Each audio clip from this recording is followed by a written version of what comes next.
Mesopotamia, the land between Tigris and Euphrates, today's Iraq, was once the cradle of civilization. In the heart of this land rose a mighty city 2,500 years ago, Babylon. Its ruler made his metropolis a city of wonders of the world. His name, Nebuchadnezzar. The buildings which the king from the Euphrates had erected became myth. The huge Tower of Babel inflamed the imagination of posterity. Nothing remains but rubble, clay dust from which modern archaeologists glean knowledge of a bygone age. Modern technology helps to preserve the characters on thousands of cuneiform tablets.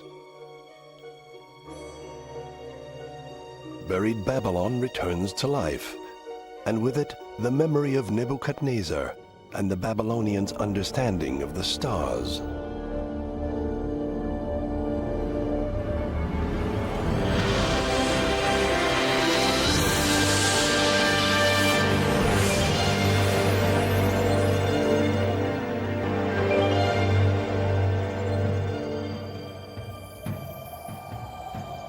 One 100 years ago, the rediscovery of Nebuchadnezzar's world began in Lebanon.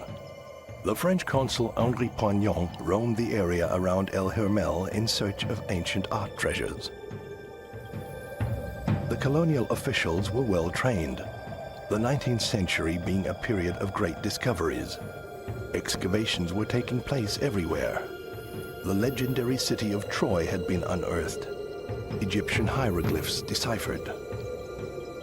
And Henri Poignon was to make a discovery one hot October day that would turn out to be an archaeological sensation. A landscape in Lebanon.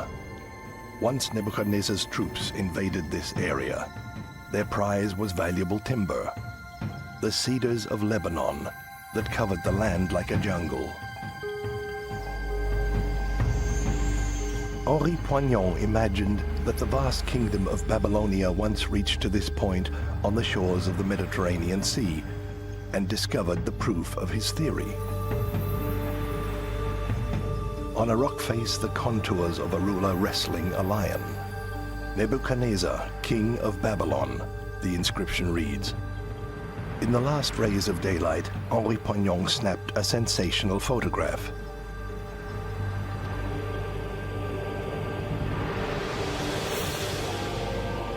This is the only preserved image of Nebuchadnezzar.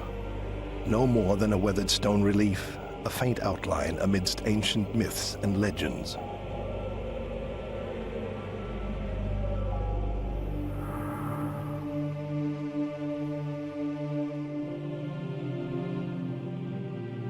Nebuchadnezzar's kingdom, fertile Mesopotamia, was the gift of its two rivers, Tigris and Euphrates. As far back as 2,500 years before the time of Nebuchadnezzar, works of art reflect the high level of cultural achievement. They impart a curious image of the people and their times.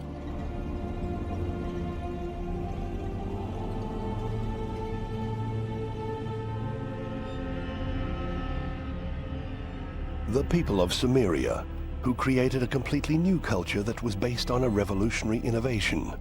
The invention of cuneiform writing 3,000 years BC.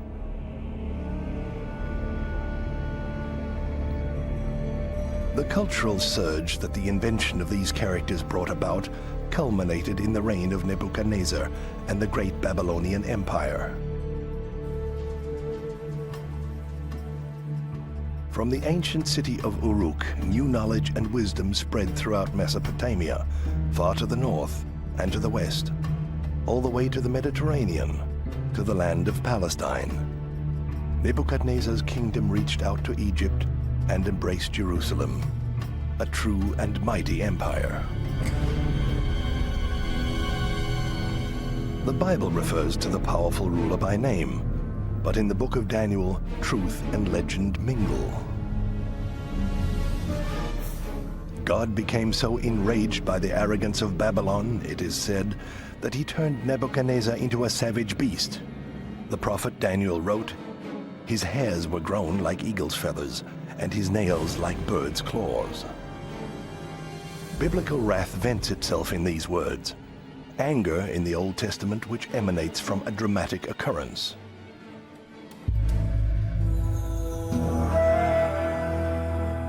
"2,600 years ago, Jerusalem, the holy city of David, home to all Jews, was not the sprawling metropolis we know today. A mere several thousand Judeans inhabited the small area around the Temple Mount, protected by the city walls. Nebuchadnezzar conquered this ring of stone and razed the holy city to the ground.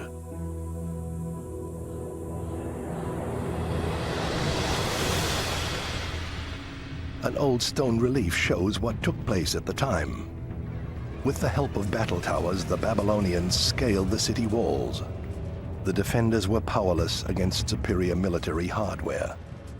Metal armor, catapults, a well-devised attack strategy, and clever siege tactics were as effective as the enormous penetrating power of the arrows released by thousands of archers. Nebuchadnezzar engaged in military terror, effective and unforgiving. Thousands were slaughtered. The survivors were abducted to Babylonia as prisoners of war. For the Jews, this is the terrible catastrophe, the wrath of God.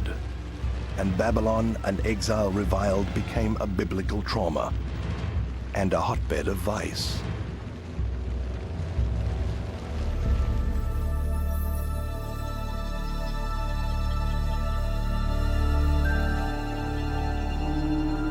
To this day, the remains of Babylon can be visited in Iraq. In the early years of the 20th century, what was discovered here of the former metropolis were only foundations and brick rubble.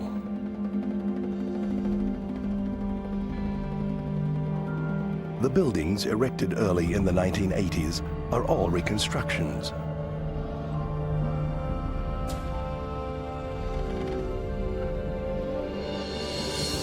But they inspire the imagination and convey the splendor and scope of this antique city, a metropolis of myth and legend, and of superlatives.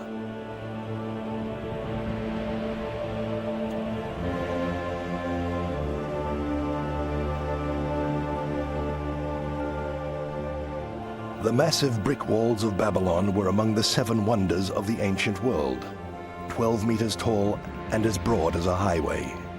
And yet another of the 7 wonders could be admired in Babylon.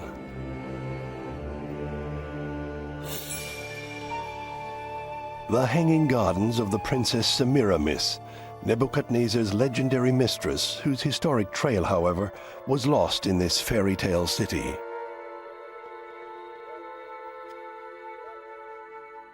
The true story of Babylon is concealed behind the tales of the Arabian Nights. Not even the Greek historian Herodotus, who traveled through Babylon just 100 years after Nebuchadnezzar's death, was able to distinguish between legend and truth. "The entire city of Babylon," he wrote, "is a wonder."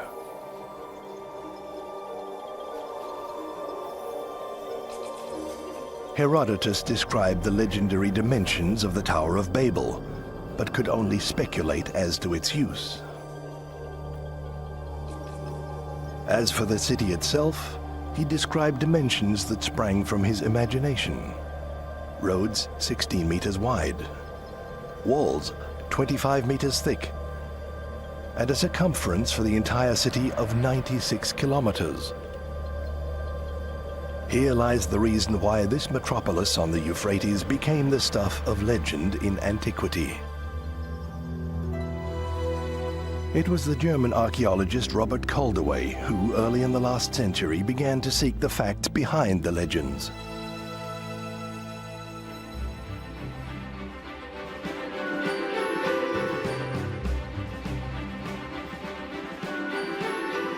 When Calderway came to the location where ancient Babylon was presumed to be, he found little more than mounds of rubble covered by desert sand. But Caldaway was certain this must be the place where the legendary Babel lies buried. First excavations exposed the remains of enormous city walls. Here was proof of Caldaway's theory. Only the Babylonians' capital could have been fortified like this. Upon the bricks he could feel with his own hands what Herodotus had noted down with amazement. The Babylonians knew how to use bitumen to insulate their brick buildings against humidity. A brilliant technical achievement. Caldaway became obsessed with the idea of excavating all of legendary Babylon. For 18 years and throughout the First World War he continued his digging almost uninterrupted. The bricks from the desert sand quickly confirmed that Caldaway was a visionary with a sense of reality. "I, Nebuchadnezzar, have done what no king has done before me," is inscribed in cuneiform on clay tablets. Resurrecting Babylon is what Caldaway would later call his life's work.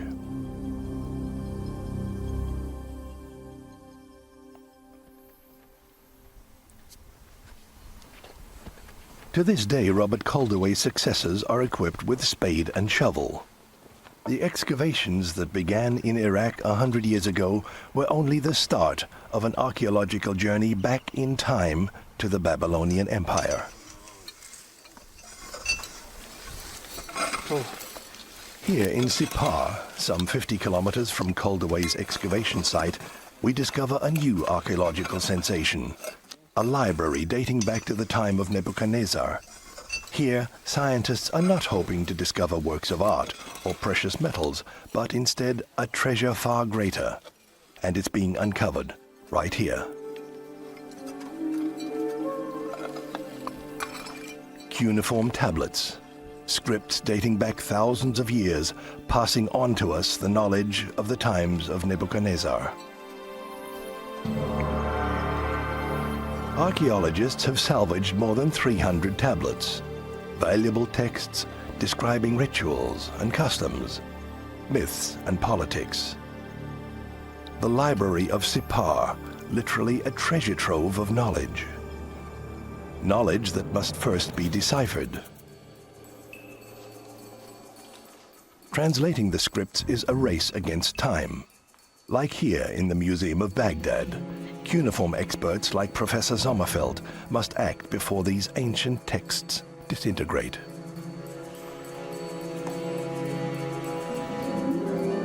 Although these slabs are certainly more durable than paper, fluctuations in temperature and humidity will soon affect the clay and crumble the knowledge of Babylon to dust.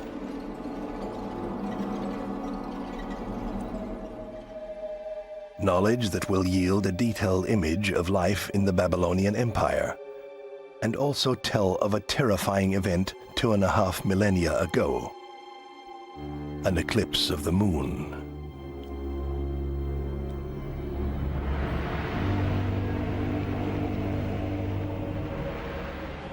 According to surviving clay tablets, when the moon disappeared, priests had to light fires throughout the city. People gathered in the streets and covered their faces with their garments.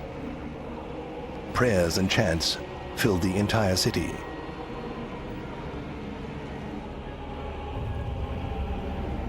The king's soldiers dipped their hands into dark clay and covered their faces with it.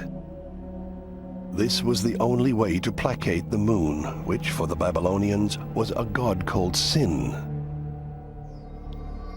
It was the only way to make Sin reappear.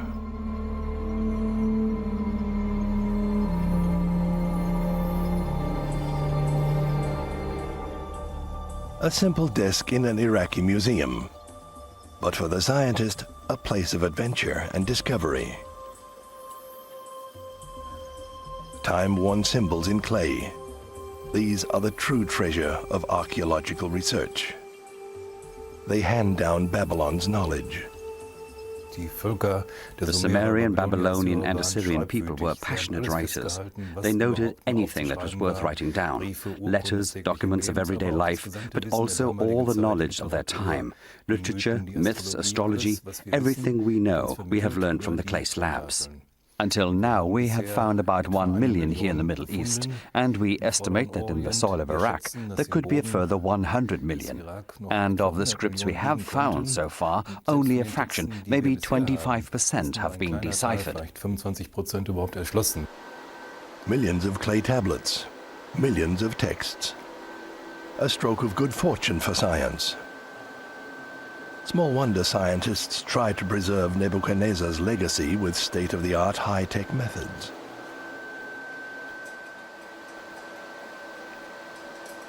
Ancient knowledge of the Orient can be stored forever on glass plates. This technique, where a laser beam scans the surface of the cuneiform tablets, is called holography. The photographic plate is exposed via a series of prisms and mirrors, then developed and preserved with a special fixer.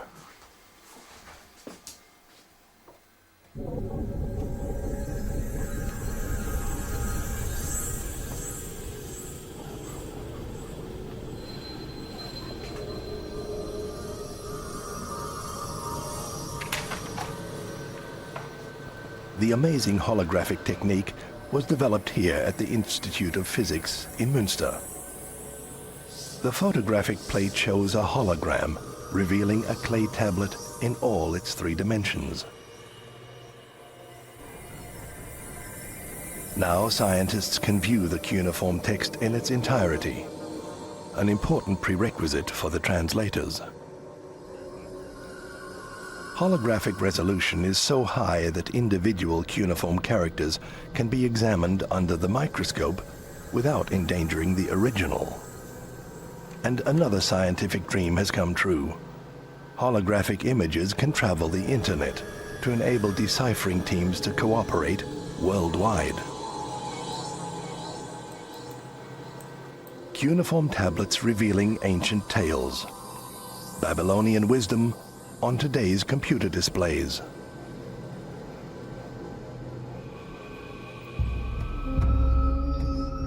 Like the age-old ritual sacrifice, showing just how much daily life in Babylon was permeated by religion. This text proves Babel's impiety and arrogance, at which the Old Testament lashes out, were merely hostile propaganda.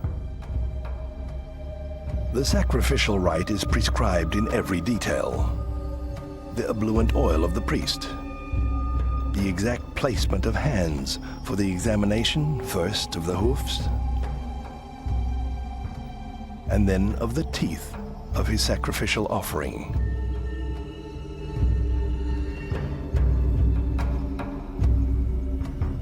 The high priest must put a necklace of red woolen yarn adorned with colorful stones around his neck.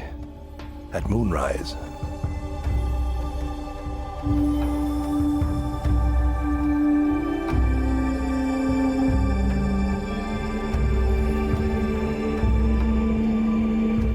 Only then will the carcass of the animal be opened and its liver removed. Its shape will indicate the state of the empire and destiny of the king. The entire future is dependent on this organ, this divine symbol.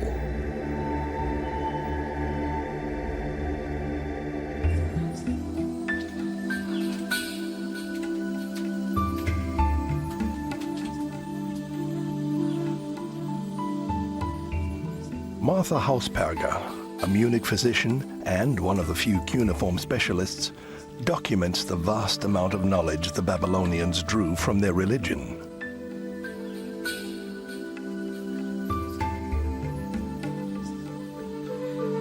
Time and again, she is amazed at the enormous medical knowledge revealed in many texts.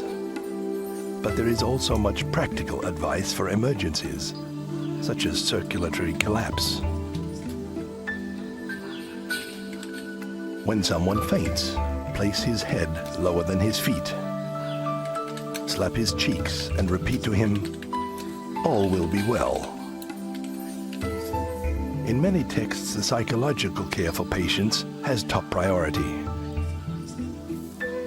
It often became manifest during conjuration when a priest worked on a patient.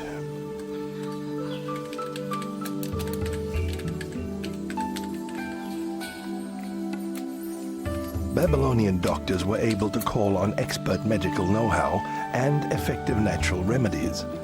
For certain stomach complaints, herbal enema were recommended. Even the surgical incision of the abdomen is described in detail.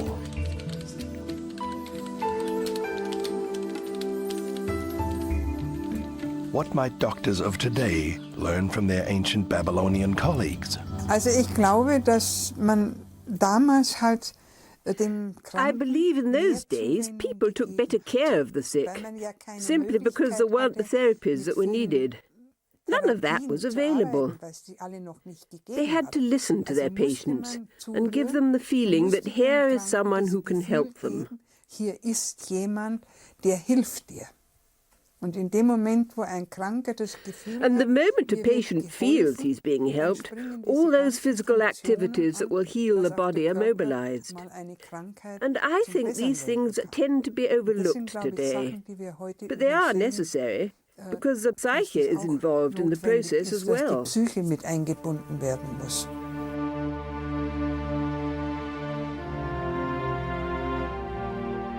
The knowledge of a great civilization. Just 100 years back, it lay untouched beneath a shroud of wind-borne sand, as Robert Calderway described it. Even today, scientists presume that thousands of texts lie buried in the Babylonian soil, treasures yet to be unearthed. Nebuchadnezzar's Metropolis remains as much a mystery as it was for Robert Calderway. Spontaneously, this field of ruins recalls the biblical prophet's curse.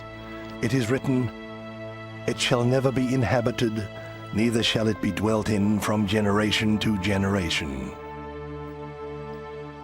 Has the biblical curse really come true? Babylon, the eternal mystery? Could it be that Robert Calderway was able to anticipate that 100 years henceforth, new methods would be developed that would unravel the mystery of Babylon? Rockets, for example. This Russian Soyuz is carrying a reconnaissance satellite into space.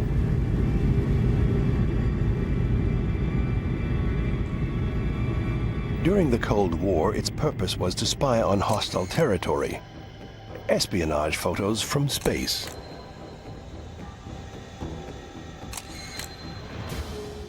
Within this red-hot object falling back to Earth are 150 satellite photos.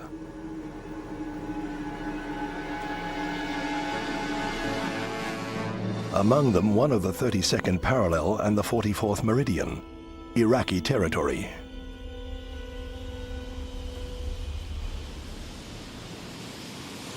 Moscow, number 47, Leningradsky Prospect. Once the center of Soviet military reconnaissance. Today, everyone can hire this 007 technology.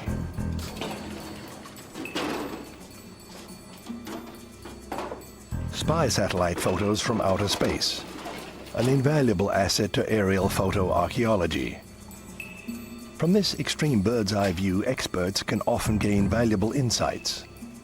The outlines of former buildings lying dormant in the ground become recognizable on these aerial photos by shifts of color or vegetation. This also applies in every detail to the small spot which the satellite camera shot for us from an altitude of 270 kilometers. Ancient Babylon, visible for the first time ever on a satellite picture. The computer can enlarge the image step by step. This covers the entire area of the former city. In the top left-hand corner, the modern-day palace of Saddam Hussein. To the right of it, the area that Robert Calderway surveyed. The picture reveals that just a very small part of the ancient city has been recorded.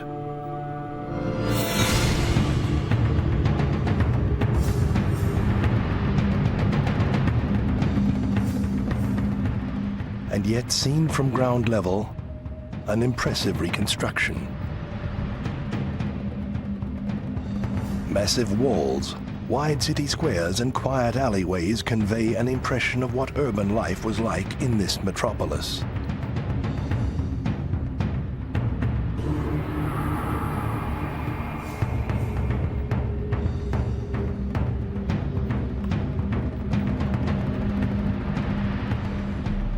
A maze of alleys.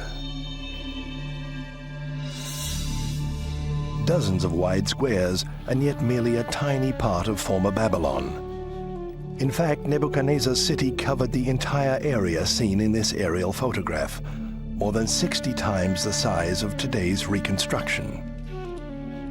Something else can be clearly discerned from this bird's-eye view. A building that was to become legendary. The fabled Tower of Babel. Today, little more than a shallow pond.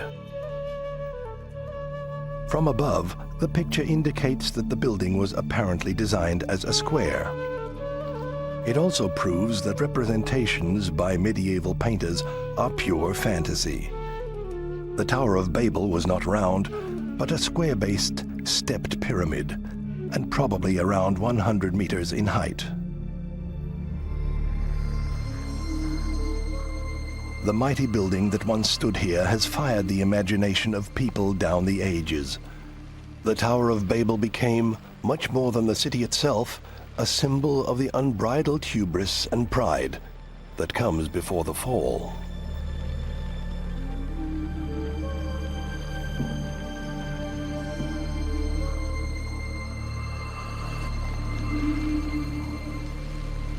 Herodotus, the father of all historians, must have seen the tower when part of it was still erect, even though the metropolis had already begun to crumble during the reign of Nebuchadnezzar's son. In his imagination, at least, Herodotus would have visualized the splendor of a royal procession on its ascent towards the blue high temple of Marduk, the city god.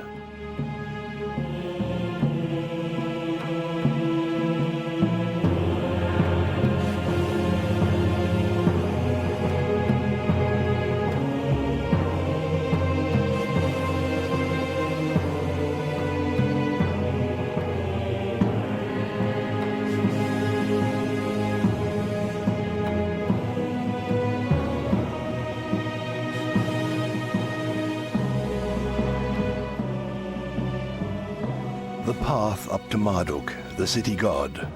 A pathway to heaven, the way to the stars. And on top, at the summit of the massive step temple where, according to Herodotus, lived Marduk. Upon a golden bedstead, Herodotus tells us, lay Marduk's bride, a Babylonian virgin. And from time to time the god himself would appear.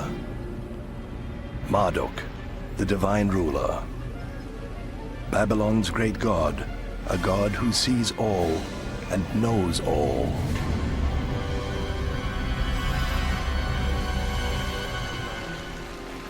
In Herodotus' fantastic narrative, dreams mingle with reality. But he could only report what people of the day talked of in the decaying streets of Babylon.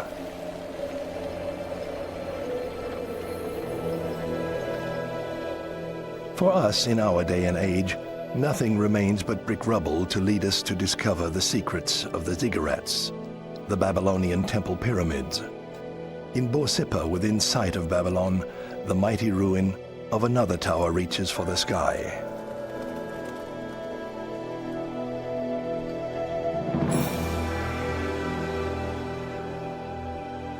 Today, scientists assume that these towers were not merely parts of temple compounds, as Herodotus reported, but also observatories for Babylonian astronomers to study the course of the stars. What Nebuchadnezzar and his astronomers sought in the stars were not scientific facts.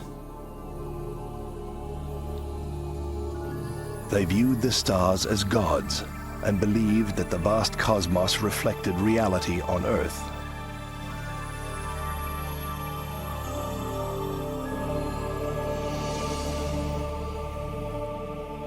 Observing the stars, the sun, the moon, and the 5 known planets was to preview the future of life on Earth.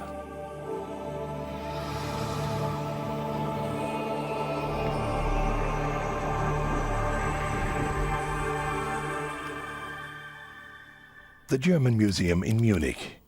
Here in the planetarium, we can get an impression of what the Babylonians knew of the stars.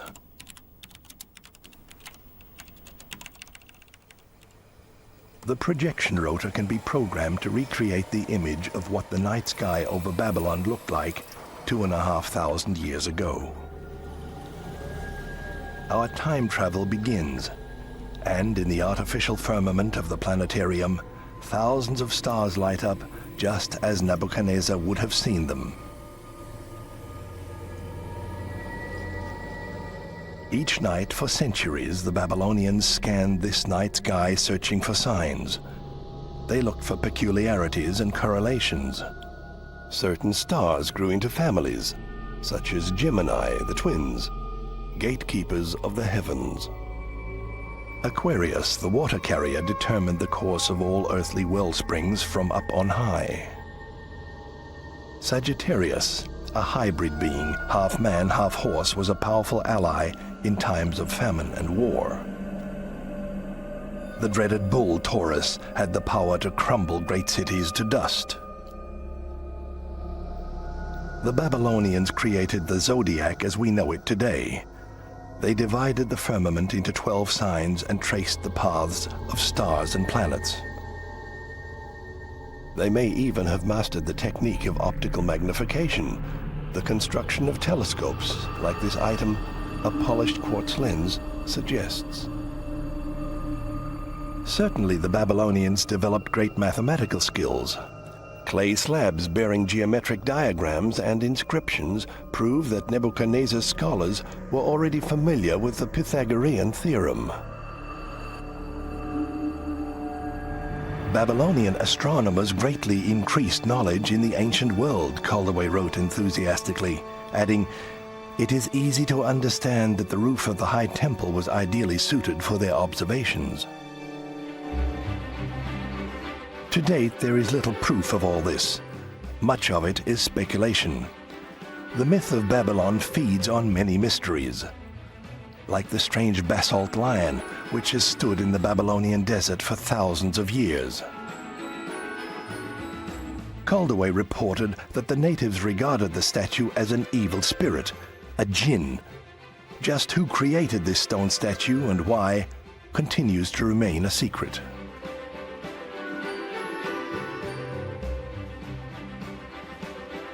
There is another famous and unparalleled building, the Blue Gate to the city, consecrated to the goddess Ishtar. Caldaway was enraptured by the special beauty of the bricks, as is evident in his telegrams to Berlin. And in distant Germany, enthusiasm for the exotic Orient quickly flourished. The blue lumps of brick were shipped to Berlin, then washed and sorted. Then began the reconstruction of the Ishtar Temple on the Museum Island in Berlin.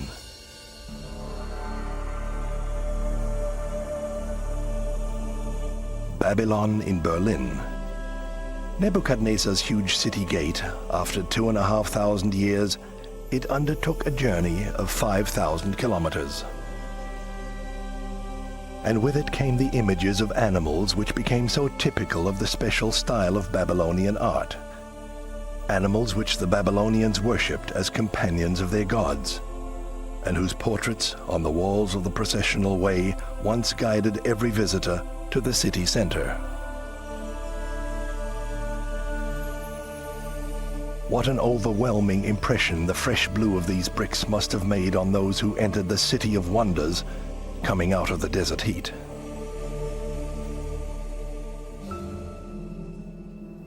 Blue brick glazing.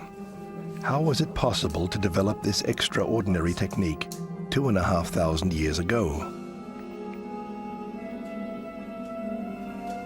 Stefan Fitz, a chemist, has used spectral analysis to analyze brick rubble from Babylon and learned its secrets.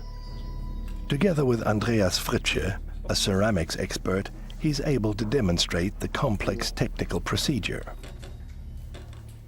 Of paramount importance is close adherence to the formula. The first step is to fuse potash with silicate sand to produce a sinter, the basic glazing material. Today this is done in a computer-controlled furnace. But how the Babylonians were able to maintain and control the required constant 950 degrees Celsius remains their secret. This is the sinter, a basic form of glass that must be ground to a fine powder.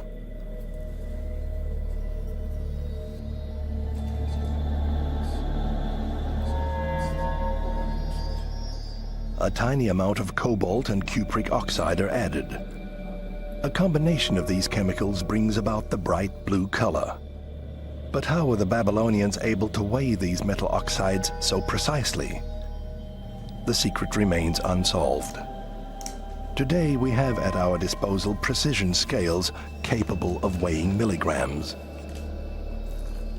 Adding distilled water turns the mixture of powders into a creamy paste, the finished glaze. Was die Babylonier gemacht haben bei ihren Bauten und bei der Dekoration ihrer Bauten. What the Babylonians did to their buildings in the way of surface enhancement was a technical masterpiece, and this includes their glazing technique. Bear in mind that many of their basic chemicals weren't available at the time, at least not in their own country, so they had to import them from distant lands of the world they knew. By today's standards, that was quite a feat. Heutigen Nomenklatur gesehen. Und das kann man nicht hoch genug einschätzen. Now the glaze is applied.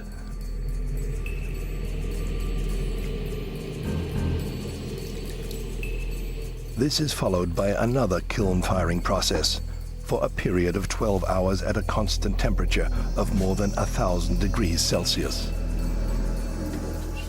The Babylonians were masters at this glazing technique for their brick surfaces. The Ishtar Gate is covered with more than 20,000 such bricks, cloaked in a gown of vivid blue, a reflection of heaven.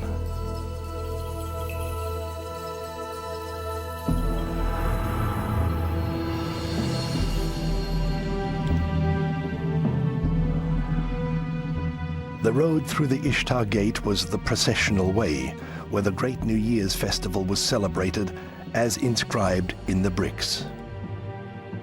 For the gods Marduk and Nabu, I paved the inner strip of road with asphalt and fired bricks, atop which I spread a thick layer of glittering dust. May the gods stroll happily upon these roads.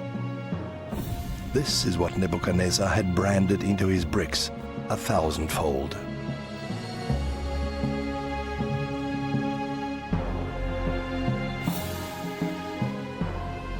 The Tower of Babel, the Ishtar Gate, and the processional way, all are works dedicated to deities, acts of worship turned to stone.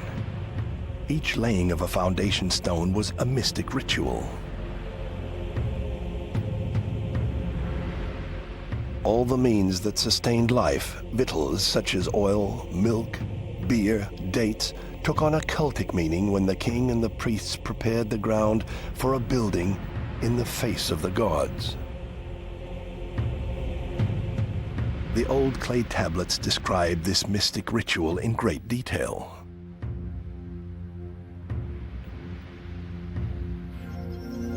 Cream, honey, and beer, generous gifts from the deities, were poured over the first foundation stone. Sun-baked clay statuettes, messengers of the gods, each holding a metal rod, the divine symbol of power, were placed upon this sacred base.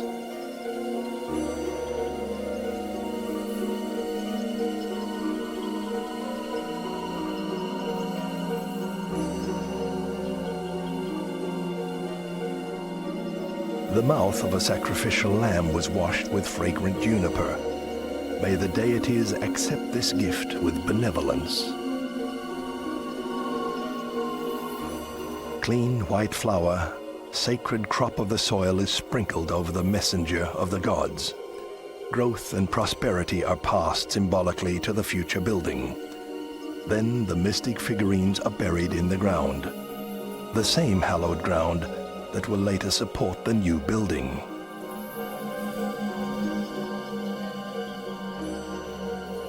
The buildings have long turned to ruin, but the mystic foundation figurines have survived in the earth to the present day. Herodotus also wrote accounts of rituals, but he, a Greek tourist, would not have made much sense of them. At the time, the mystic Babylonian civilization had been in decline for some time.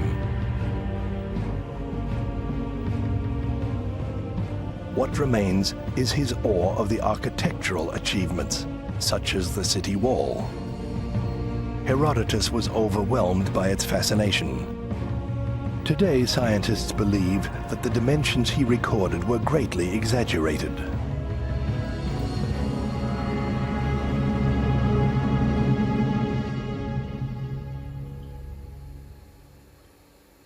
Today, archaeological research is going in new directions. Here, the seventh wonder of the world is being reconstructed. The Babylonian city wall in the scale of 1 to 100. Cutting lasers make it possible to cut out battlements 1,000-fold, and they also process the fine surface profile of the brick wall.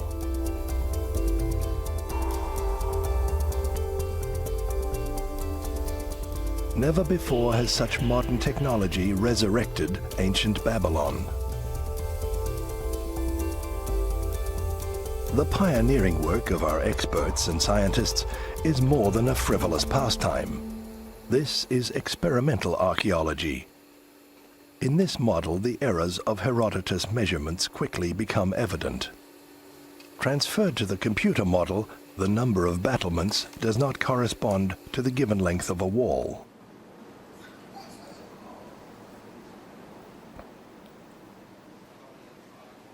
The city wall was not a utopian 96 kilometers long, as reported by Herodotus, but more likely around 19. And, except for the larger representative structures, the brick buildings of the Metropolis had only 1 or 2 stories.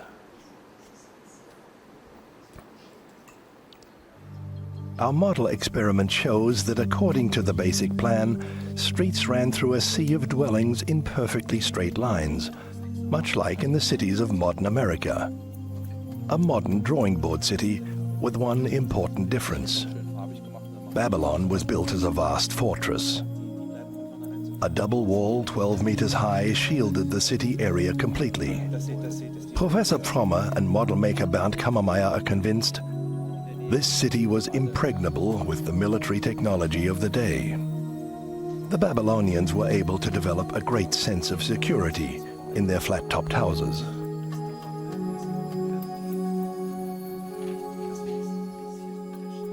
And a strong sense of self-confidence. This special camera can give us an idea of the overwhelming impression that would have shaped the lives of these city dwellers in antiquity.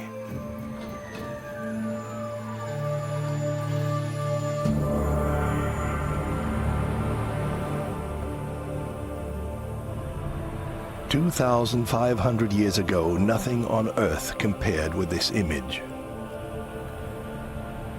Rome at the time was a clay hamlet.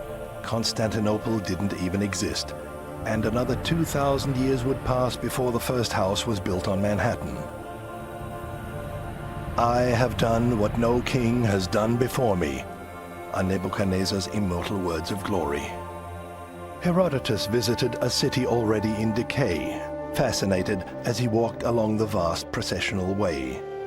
But how the people here lived, how they practiced their ceremonial rituals, all this remains the subject of speculation, even for Herodotus the historian.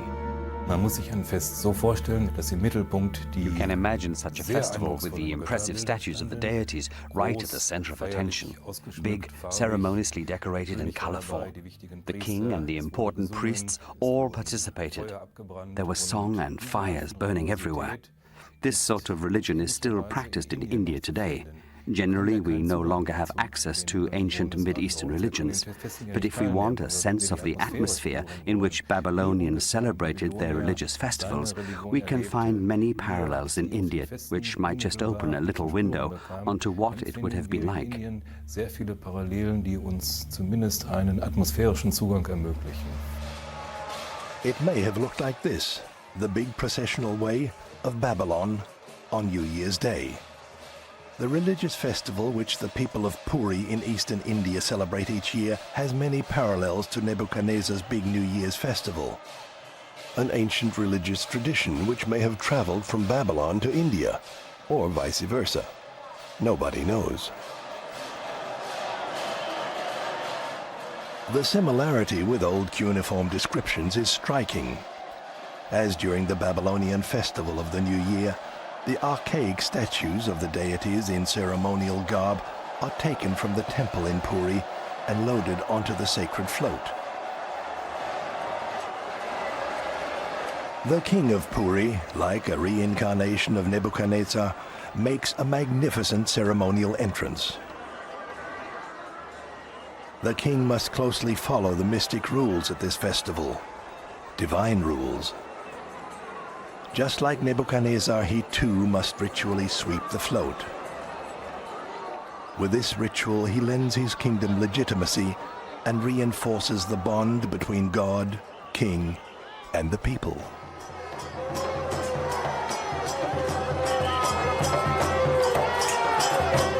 The entire population is involved in this ecstatic ritual.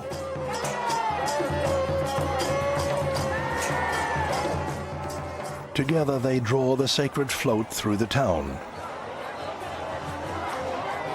Religion here is not abstract, but a physical experience. A combination of exertion, ecstasy, and jubilation.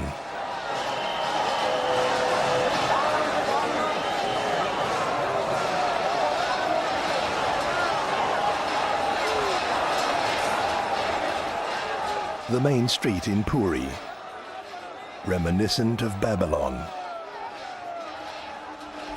Reflection of a lost world, of which only a lifeless model remains for us today.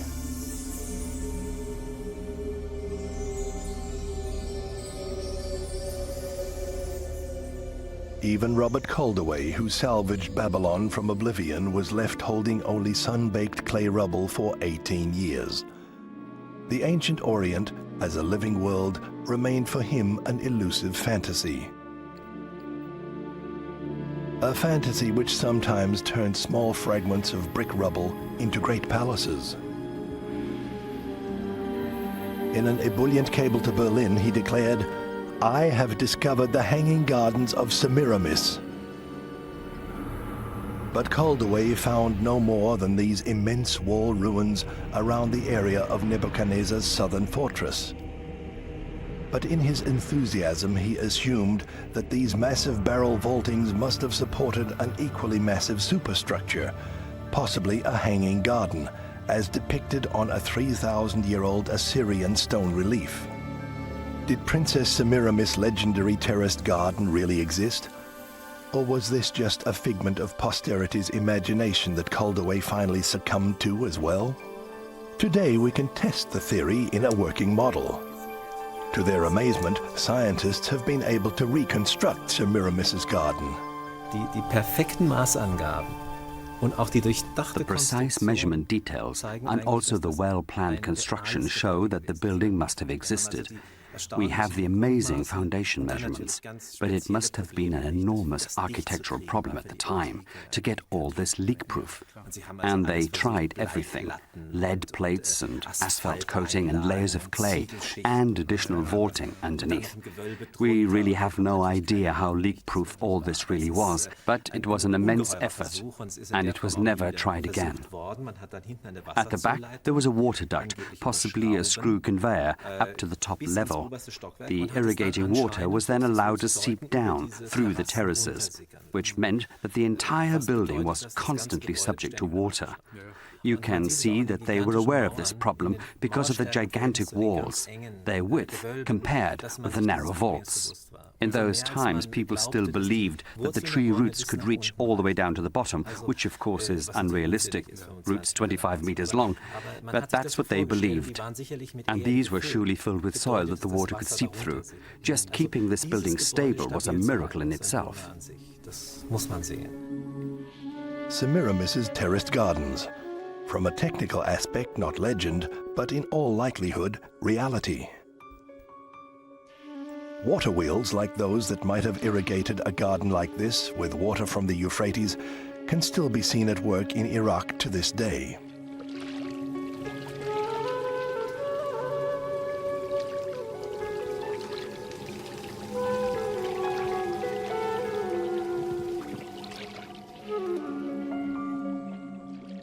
A park such as this must have been a major attraction in a city like Babylon. A showpiece probably more fascinating in the quivering heat of the Orient than the tower 100 meters high.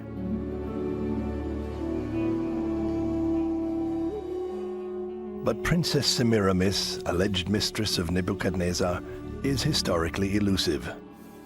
She is mere legend, a beautiful myth, an added love story symbolizing the age-old dream of a paradise on earth.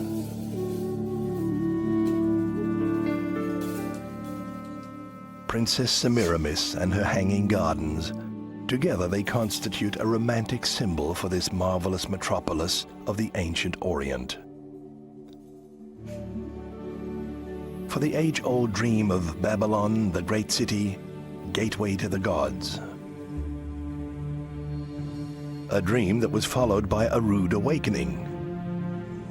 Perhaps the city's real tragedy was that its mighty walls were never put to the test of an enemy. The collapse of power came from within. Nebuchadnezzar's successor, Nabonidus, was banished by his own priesthood.